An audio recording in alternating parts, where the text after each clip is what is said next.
नमस्कार दोस्तों। हमारी आज की कहानी है तनख्वाह। एक आदमी एक सेठ की दुकान पर नौकरी करता था। वह बेहद ईमानदारी और लगन से अपना काम करता था। उसके काम से सेठ बहुत प्रसन्न था और सेठ द्वारा मिलने वाली तनख्वाह से उस आदमी का गुजारा आराम से हो जाता था। ऐसे ही दिन गुजरते चले गए और वो बाल बच्चेदार हो गया, तब भी काम करता रहता। एक दिन वह आदमी बिना बताए काम पर नहीं गया। उसके न जाने से सेठ का काम रुक गया। तब उसने सोचा कि यह आदमी इतने वर्षों से ईमानदारी से काम कर रहा है, मैंने कब से इसकी तनख्वाह नहीं बढ़ाई। इतने पैसों में इसका गुजारा कैसे होता होगा। सेठ ने सोचा कि अगर इस आदमी की तनख्वाह बढ़ा दी जाए तो यह और मेहनत और लगन से काम करेगा।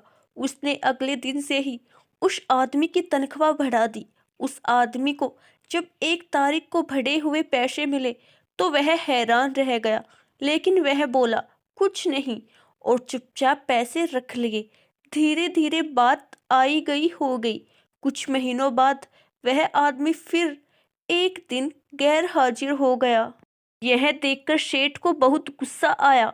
वह सोचने लगा, कैसा कृतघ्न आदमी है।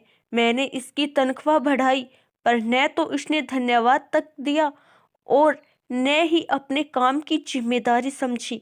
इसकी तनख्वाह बढ़ाने का क्या फायदा हुआ, यह नहीं सुधरेगा।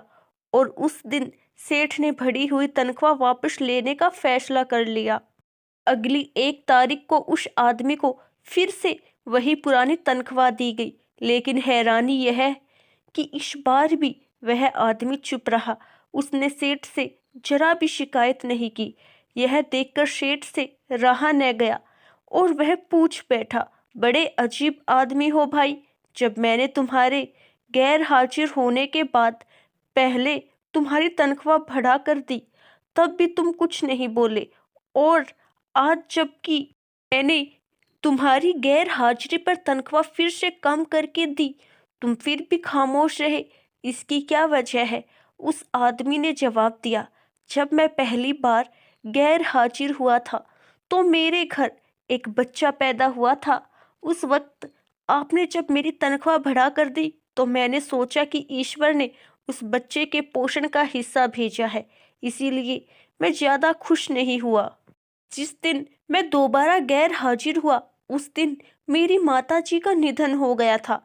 आपने उसके बाद मेरी तनख्वाह कम कर दी तो मैंने यह मान लिया कि मेरी माँ अपने हिस्से का अपने साथ ले गई।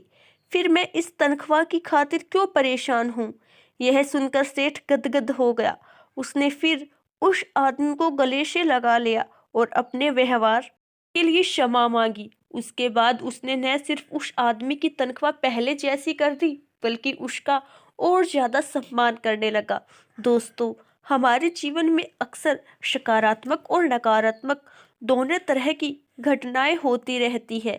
जो आदमी एक अच्छी घटना से खुश होकर अनावश्यक उछलता नहीं और नकारात्मक घटनाओं पर अनावश्यक दुख नहीं मनाता और हर दशा में अपनी सोच को सकारात्मक बनाए रखते हुए सच्ची लगन और ईमानदारी से कार्य करता रहता है, वही आदमी जीवन में स्थायी सफलता प्राप्त करता है। आशा करती हूँ दोस्तों, आपको हमारी आज की कहानी जरूर पसंद आई होगी। धन्यवाद।